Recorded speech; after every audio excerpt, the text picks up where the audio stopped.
So if we take a look at any continent, right, no matter which continent you're on, and go to the edge, they're all going to look roughly the same. The size of the edge of the continent might differ a little bit, but basically they're all going to have the same anatomy. So we have to realize that the boundary between the continent and the ocean isn't actually where the water hits the land. Because I hope you realize that sea level changes over time.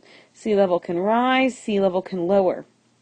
So that boundary is actually pretty arbitrary. So let's go ahead and take a look at the actual continent itself. I want to flip to the next slide real quick just to show you that everything I'm about to talk about is defined here on this next slide. Okay, but I'm going to go back to the picture because I think it helps you to see everything.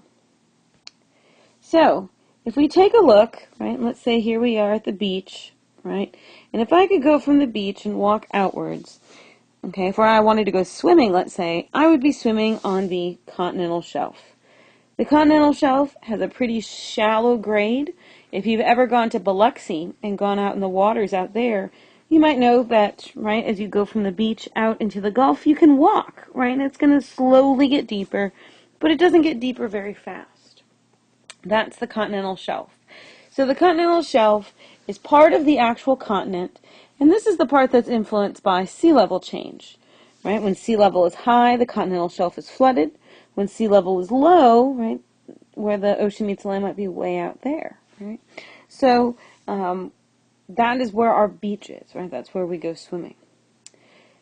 Now, if you have ever walked out far enough or gone out in a boat, you might know that there's a point where things start to get steep really fast. And that's what we call the shelf break, right? Where the edge of the shelf actually stops and we move into this next part called the continental slope. So the continental slope is where we are grading from the continental out to the ocean itself. It's a fairly steep drop-off, right? As we saw in watching Nemo, right? That drop-off is pretty steep. We don't have any deposition of sediment on the continental slope itself. The sediment that comes out here simply rolls downwards, right? Rolls downhill. Now, let me clear this because I want to point out something extremely important that for some reason no books ever mention, but I want you to recognize this. The true edge of the continent, like I said, is not defined where the ocean meets the land. However, the real edge of the continent is right here at the base of the continental slope. So here is the actual edge of the continent. Okay. So remember when we were talking about Alfred Wegener and he fit the continents together, right? And he noticed that the beaches, right, the shorelines don't match, and that's because of erosion, as we talked about. However, if you could drain all of this water off the shelf and the slope and match up our continents, and match them up right here at the real edge, you would see that all of our continents actually match up perfectly, just like a jigsaw puzzle. So the true edge of the continent is the continental slope. Now, if we move out from the continental slope, there's this bump of sediment out here, and this is what we call the continental rise. So all the continental rise is the sediment that washes out from the land, rolls down the slope, and gets deposited right there. Okay? Sometimes that bump is big, sometimes it's pretty small. And then after that, we go out into the ocean floor, and this is what we call the abyssal plain, as we talked about a few moments ago, right? So that's the big featureless part of the ocean floor itself. So if we want to take a look at what this looks like, here's a Google Earth image of Florida. You can see the continental shelf here is pretty wide. Okay? Continental slope should be very easy to see, right? We've got that steep drop off. And then we move out, you can see, right, these bumps of sediment out here. That's part of the rise. And then we're out in the abyssal plain. Now I want you to notice something. Let me clear this. You notice this feature. Let me outline it here in green. Do you notice this feature right here? That actually marks 10,000 years ago where the ocean was. 10,000 years ago we were in an ice age. Because we were in an ice age, sea level was a lot lower.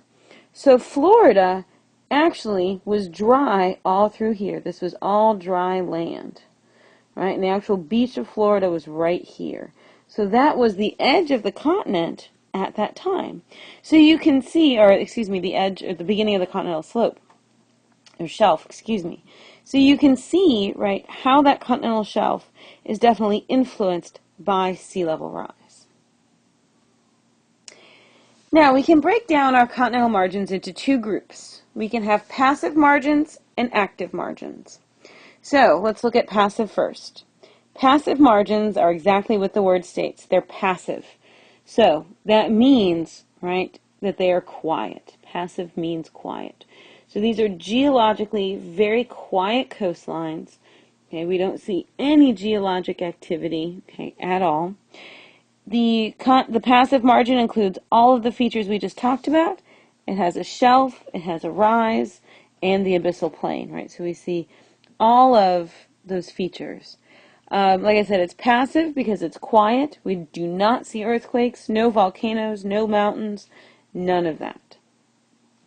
So let's take a look at a passive margin, and that would be our east coast, right? All along the east coast, we've got a nice passive margin. Here you can see our shelf, our slope, and out into the abyssal plain, right? Notice there's no volcanoes, right? There's no young mountains. Of course, there is the Appalachians that run through here, but those actually started forming about 1.3 billion years ago, so they're very old. Now, if we look at an active margin, on the other hand, an active margin is exactly what the word states. It's active. So we see lots of earthquakes, lots of mountains, and lots of volcanoes. Now, what's really important about this is my active margin has a shelf, has a slope, but now it's a little different. It has a trench. There is no rise, and there is no abyssal plain.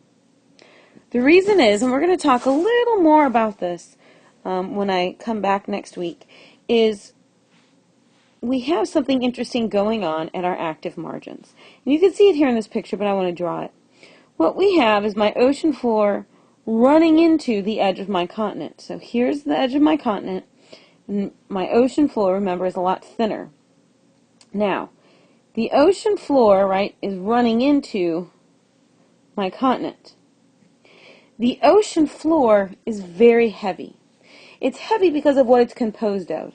So even the ocean floor is thinner, it's really, really heavy.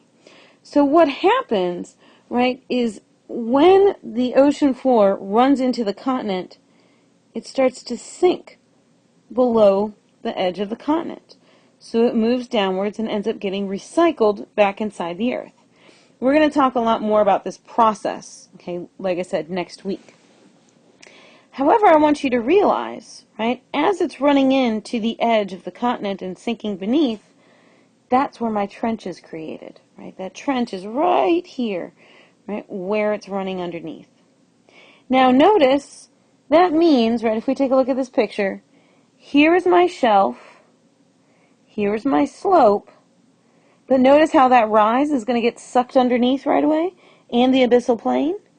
So that's why we do not develop either the rise or the abyssal plain, because they're getting sucked underneath. Now we're going to talk about why we see these features, why we see volcanoes, why we see earthquakes, why we see mountain belts. We're going to talk about that next week. But I do want you to realize that we find those at our active boundaries. So where do we find active boundaries? Well, here's a good picture of one. Hopefully you recognize this as South America. This is the western edge of South America. So notice, different color here, we've got our shelf, very narrow. We've got our slope. Hopefully you can see that trench there, right? It's really dark. And then here's the ocean floor. Now, let me clear this picture, because I want you to notice the western side is active. The eastern side is passive. Notice we've got a nice big wide shelf here. You can see the slope. Right, you can see the rise and the abyssal plain. So notice how these two are very different. Also notice we've got mountains in here, right, and lots of volcanoes. So by the time we hit the 1950s, we learned a lot about the ocean crust. We learned that the ocean crust is covered by sediment. That sediment is very thick near the continents and thin near the ocean ridge, which should make sense, right? Because that sediment is coming off of the continent. Again, think about the Mississippi River, right? The Mississippi River brings sediment from the continent, right, from 2/3 of the United States, and brings it out to the Gulf of Mexico. Right, so that sediment's going to be very thick towards the edge of the continent, and it's going to thin as I get towards them, or thick towards the edge of the continent, and thin as I get towards the middle of the ocean. The ocean crust is also mafic. If you remember, mafic equals that it has iron and magnesium in it, right? So this is what makes it heavy. It's physically composed of very heavy minerals. We see no granite, which is what the continent is made up of, and no metamorphic rocks.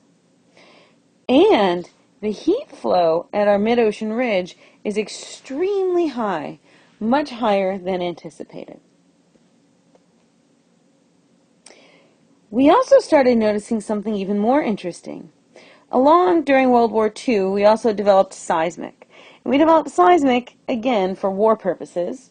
Right? When a bomb detonates, it's going to shake the ground, and we can use seismic to detect that shaking. We also noticed that we can use seismic to detect where earthquakes occur. So we started mapping out earthquakes, and this part really surprised a lot of geologists. Notice these earthquakes, which are represented by these red dots here, all line up. Right? Here they are. That's pretty striking there. Okay. What we're going to see is that these earthquakes are actually lining up along plate boundaries. Whether it's along a mid-ocean ridge or along a trench, they're lining up along our plate boundaries. So these earthquakes are physically telling us where the edges of our plates are. So as you can imagine, right, in the 1950s, this was actually a very exciting time for geology because a lot of information was starting to come in.